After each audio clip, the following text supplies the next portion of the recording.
Friends, आप सभी को ससम्मान नमस्कार। आज का मेरा वीडियो देश हित में है, देश के लिए है और देश के आत्मनिर्भरता के लिए है। एक नया सूर्य उगा है जिसका साक्षी है ये नया भवन। पीएम मोदी को सारे हिंदुस्तानियों की तरफ से सत सत नमन। संसद भवन का उद्घाटन तो हो गया और सभी माननीय गणमान्य नेताओं की उपस्थिति में हुआ, लेकिन ये एक ऐसी विरासत है जिसको वास्तुकला, कौशल, संस्कृति, संविधान से सजाया गया है। अनूठा संगम है नवीनता और प्राचीनता का। इतना सुंदर और इतना विशाल भवन जो हमारे देश के संसद भवन की विश्वास को नई बुलंदी देने वाला है, हिंदुस्तान के जनता को भरोसा देने वाला है कि हाँ, उनके देश में अब नए विकास की लहर शुरू हो गई है। नई प्रेरणा देने का काम करेंगे। हमें कर्तव्य और प्राथमिकता के पथ पर चलने का एक संदेश मिलता है। हर तरह की प्राचीनता से लेकर नवीनता का जो कौशल है, इसमें जो वास्तुशास्त्र के हिसाब से बनाया गया है, संस्कृति को समेटा गया है जिस तरह से, और साथ में संविधान को भी लिया गया है, पक्षियों को भी लिया गया है, फूलों को भी लिया गया है। जिस तरह से राष्ट्रीय पक्षी और राष्ट्रीय फूल, जी हाँ, राष्ट्रीय फूल हमारा कमल है। कोई किसी पार्टी के उससे नहीं लिया गया कि पार्टी का कमल का निशान है तो पार्टी का कमल का निशान है, ऐसा कुछ नहीं है। ये सिर्फ देश की धरोहर को इसमें संग्रहित किया गया है। एक तरह से जो भी माननीय चीज़ें थी, जो भी सम्मानित चीज़ें थी, जैसे पुरानी संसद भवन का रोचक जो दृश्य था वो भी इसमें दर्शाया गया है।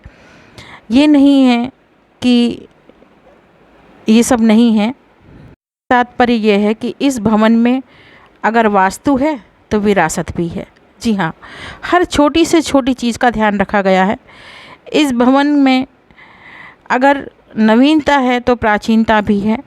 और दूसरी बात, गुलामी की सोच को पीछे छोड़कर आगे बढ़ता हुआ एक भारत है, 21वीं सदी का नया भारत, बुलंद हौसले से भरा हुआ और वहीं गुलामी की सोच को पीछे छोड़ रहा संसद की इस नई इमारत का ये प्रयास जो है जीवंत और प्रतीक बना हुआ है। मातृभूमि को एक नई दिशा में ले जाना, ऊंचाइयों पर ले जाना और नवीनता का मान सम्मान दिलवाना। नवीन पर्व की तरह नवीन राग चाहिए और अगर जीना है इस दुनिया में तो देश को सम्मान भी चाहिए। जी हाँ, जैसे लगता है इस इमारत के बाद जैसे देश को जैसे नए प्राण डाल दिए हों। जी हाँ, पूरी जनता हृदय से खुश भी है और आभार भी व्यक्त कर रही है। अपने ये जो पैसा इसमें लगा है वो अपने अकाउंट में नहीं डाला मोदी जी ने। जो भी विपक्षी दल हैं उन्होंने आज तक सिर्फ स्वयं का विकास किया है, देश का नहीं।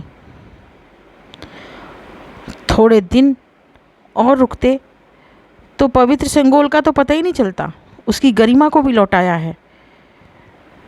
और संतों के आशीर्वाद से ही जिस सिंगोल को पहले दिया गया था, सौंपा गया था, उनसे वापस उसी आशीर्वाद के साथ प्राप्त किया है। एक नई विचारधारा और एक नई परंपरा को भारत के लोकतंत्र में जो है शामिल किया है। और लोकतंत्र क्या है? लोकतंत्र हम सबकी भावनाओं का मंदिर ही तो है। विश्व आगे बढ़ता है, कब आगे बढ़ता है? जब भारत आगे बढ़ता है। भारत जब आशा भरी दृष्टि से देख रही है पूरी दुनिया भारत को, इसमें नई संसद के आने वाले सालों में दुनिया को दिशा दिखाने का काम करेगी, क्योंकि पूरी दुनिया जानती है भारत आगे बढ़ता है तो दुनिया आगे बढ़ती है। नई दृष्टि, नई दिशा, नया संकल्प, सब कुछ उद्घाटन के दौरान आप सभी ने देखा, मैंने भी देखा। बहुत सी संभावनाएं हैं। डिजिटलाइट हो गया है सारा, जो भी है पेपर ले जाने की कोई ज़रूरत नहीं है, सब कुछ डिजिटल है, कंप्यूटराइज है। और संगोल को वहीं स्थापित किया गया है मान सम्मान के साथ जहां उसे होना चाहिए था। जो इन 75 सालों में नहीं हुआ वो इन 9-10 सालों में हो गया। धन्य है भारत की जनता, हृदय से मोदी जी का धन्यवाद करती है और कामना करती है कि ईश्वर उन्हें दीर्घायु प्रदान करें और हमें और भी नए निर्माण देखने को मिले। आशाओं से भरा भारत अब और भी आशाएं देख रहा है, आकांक्षाओं का प्रतिबिंब बन गया है। सेंगोल को सभापति चेयर के पास स्थापित कर पीएम मोदी ने देश की सभ्यता, संस्कृति और परंपरा को सिर्फ दोहराया नहीं है बल्कि उसको एक नया आयाम भी दिया है।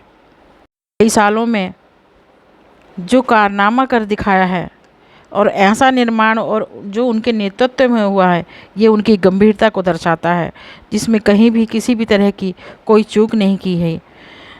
जो इस विरासत को छोड़कर जाएंगे दुनिया के लिए, देश के लिए एक सम्मानित इमारत है। अपना पर्सनल घर नहीं बनाया है मोदी जी ने, खुद के लिए नहीं किया है, देश के लिए किया है। तंत्र का ध्रुव तारा है देश का संसद भवन। उपराष्ट्रपति जगदीप धनखड़ ने भारत की संसद को लोकतंत्र का नॉर्थ स्टार बताया है, यानी कि ध्रुव तारा। जी हाँ, बहुत सही कहा उन्होंने। और सभी देशवासियों को मेरी ओर से बहुत बहुत शुभकामनाएं। लोकतांत्रिक गतिविधियों का जीवंत केंद्र है। जी हाँ, और नया संसद भवन हमारी प्रगति का मार्गदर्शक रहा है। यह भवन भारत की स्वतंत्रता की प्राप्ति के तथा संविधान निर्माण से लेकर हमारी गौरवशाली लोकतांत्रिक यात्रा के दौरान जो कुछ भी घटनाएं हुई उन सभी का साक्षी रहा है। उन सभी चीज़ों को इसमें दर्शाया गया है। यह बेहद खुशी की बात है कि पीएम मोदी के नेतृत्व में सिर्फ 2.5 सालों में कम से कम समय में एक आधुनिक इमारत का निर्माण हुआ, संसद भवन का निर्माण हुआ और इस अमृतकाल महोत्सव में एक प्रेरणा का स्रोत साबित हुआ।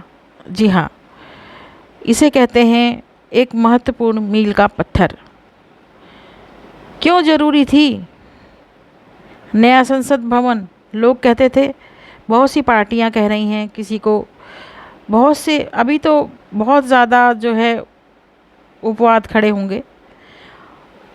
आप किसी को जब भी कुछ काम, कोई नया पार्टी कोई अच्छा काम भी करती है तो इस देश में कभी उसकी सराहना नहीं होती, क्योंकि हमारे यहाँ कहावत है, सम्मान मृत्यु के बाद ही मिलता है, जीते जी कभी किसी को सम्मान नहीं दिया जाता।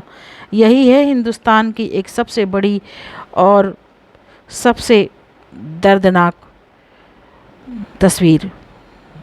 किसी भी घर हो, ऑफिस हो या हिंदुस्तान के लिए बढ़ते कदमों के निर्माण के लिए भी कोई कार्य करे तो भी यही सोच है हिंदुस्तान की। अभी कोई नहीं कहेगा, लेकिन मरने के बाद सब कहेंगे। आज मेरी बात आप याद रखिए। ये पुरानी और नई दोनों तरह की संसद का भी यहाँ पे चित्रित किया गया है। तो अभी कोई नहीं कहेगा, लेकिन हाँ, शायद मोदी जी के जाने के बाद मुक्त कंठ से तारीफ़ करें वही विपक्षी लोग जो आज कमियां निकाल रहे हैं। इसकी संरचना को, इसकी उपयोगिता को और इसकी आवश्यकता को तभी सब शायद समझेंगे जब यहाँ बैठकर सभी पक्ष विपक्ष के लोग नए संसद को सुचारू रूप से जब चलाएंगे। और इनका प्रार्थना सभा भी हुई जिसमें सभी शामिल हुए गणमान्य लोग, और असली राजनीतिज्ञ चाणक्य और अखंड भारत की तस्वीरें भी भारत की नए संसद भवन में बड़े ही आदरपूर्वक अखंडता को दर्शाते हुए लगाई गई। वीडियो अच्छा लगा हो तो चैनल को सब्सक्राइब कीजिए और शेयर ज़रूर कीजिएगा वीडियो, ताकि दुनिया देख सके, और मुक्त कंठ से सराहना कीजिएगा। आपको मेरी बात कोई अच्छी लगी हो तो अपने कमेंट बॉक्स में जाकर कमेंट कर सकते हैं। और मैं बहुत खुश हूँ, इसलिए ये वीडियो डाल रही हूँ, क्योंकि मैं नहीं चाहती कि मैं अपनी खुशियों को दबा कर रखूँ। पूरी देश खुश है, बड़े बड़े शिलापट रख रहे हैं, पुरानी चीज़ें ख़त्म हो रही हैं, गुलामी की जो चीज़ें थी हमारी, उनसे हम सभी निजात पाना चाहते थे। किसी तरह से बोझ और बोझल का एहसास होता था। अब नई संसद भवन के स्थापित होने से, सेंगोल के स्थापित होने से और सारी ज़रूरी चीज़ें जो थी उन सब को इसमें जो दर्शाया गया है, और 18 मठाधीशों का आशीर्वाद लिया। राजदंड का अर्थ आप किसी के साथ अन्याय नहीं कर सकते। जी हाँ, और पीएम मोदी ने महात्मा गांधी को श्रद्धांजलि दी, वीर सावरकर को भी श्रद्धांजलि दी, और हवन पूजन के साथ भारतीय परंपरा को निभाते हुए इसका उद्घाटन हुआ। और बहुत ही अब महत्वपूर्ण विरासत को दर्शाया गया है। कोई चीज़ ऐसी नहीं है जो छूट गई हो। वीडियो अच्छा लगे तो मैं फिर कह रही हूँ, कमेंट बॉक्स में कमेंट कीजिए और वीडियो को